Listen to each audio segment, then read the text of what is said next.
welcome back to the Bitchin' Kitchen. Once in a lifetime opportunity, I'm wearing a dress. Looky! Yay!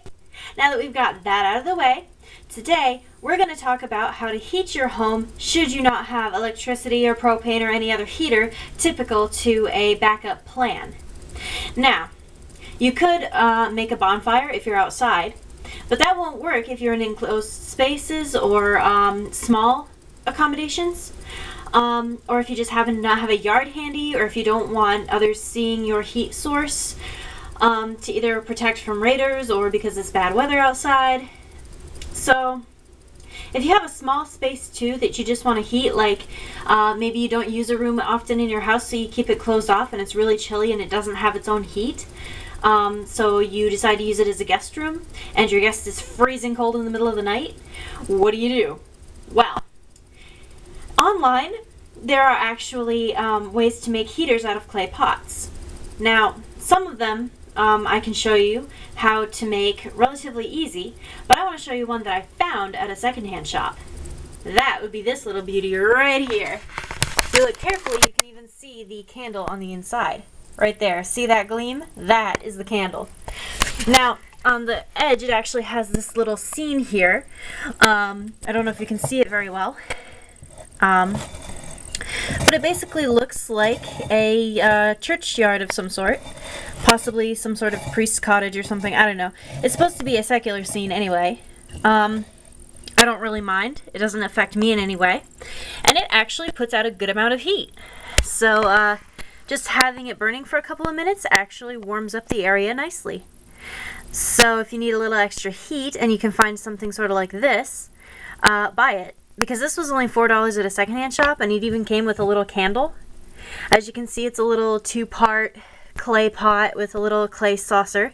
The clay pot, of course, is already inverted with a little hole. Little hole. And, you know, it's probably not a typical use for it, because it's probably just meant to be decorative. But I would most definitely use it for heating if I can't find any other heat source. And it's safe because it's really relatively guarded. Like, I'm batting this thing around right now. It does not tip over. Like, I am shaking it and it doesn't tip over. I'm also pawing all over it. The heat actually comes out the top and or the side holes, but I can grope it. Oh yeah. And it's still not hot enough to burn me. Even though I only just lit it, I can tell it's not going to be hot enough to burn me, but it's going to be warm, which that means it's really kid-friendly, really pet-friendly. And it's really easy to take apart so that you can replace the candle. And it's relatively big. The middle part is a tea light candle, so it can take a bigger candle as well. There's like a little groove in it. Right there, see that groove? That groove right there probably means that it can actually hold in place another candle that is actually not a tea light candle but bigger. And if you burn them right, they don't drip. You can stick emergency candles there.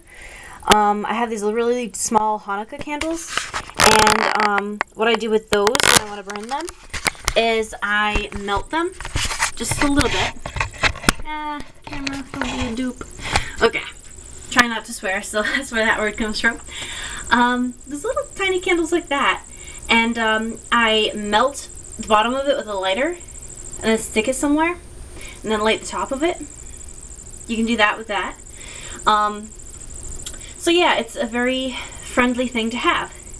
In part 2 of this video, I'm going to show you how to make a clay pot heater out of simple materials that you have laying around your house.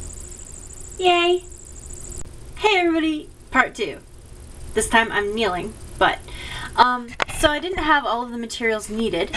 I apologize for that ahead of time. But instead I've improvised something that within seconds of lighting the candle actually burnt my hand to the point where I was like, ow, don't touch that, bad idea. So for future reference, these do heat up very quickly, so if you need a quick source of heat, this is good. It's not very as kid safe, and I'll show you why in a minute, but it does work if you have no other options. So what I did was I put a steel bowl See, shiny steel, yay. On top of a miniature muffin bread tin thing. Got it at the dollar store, 3 for $1. They're really cheap.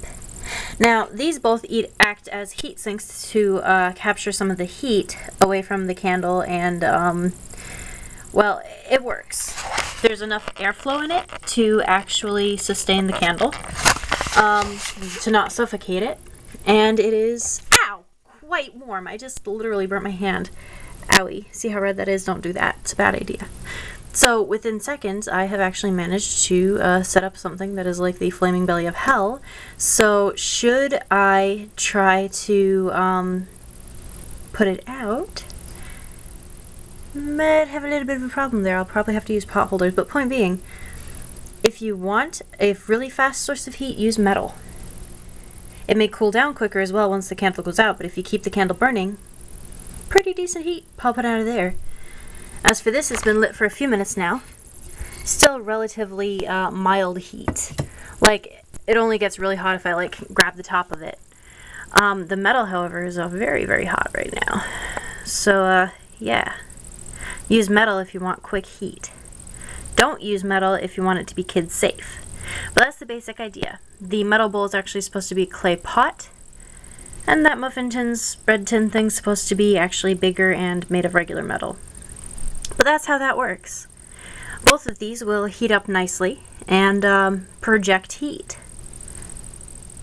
Granted, it's probably not going to heat a huge room many degrees, but it will certainly help to augment the heat loss that one would have when power goes out, or if you're in a camper or a little used room in the house.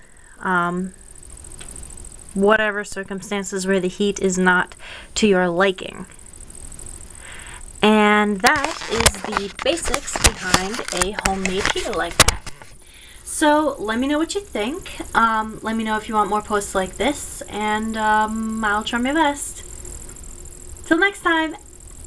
I really don't have a good ending line yet. Let me know what you think for suggestions.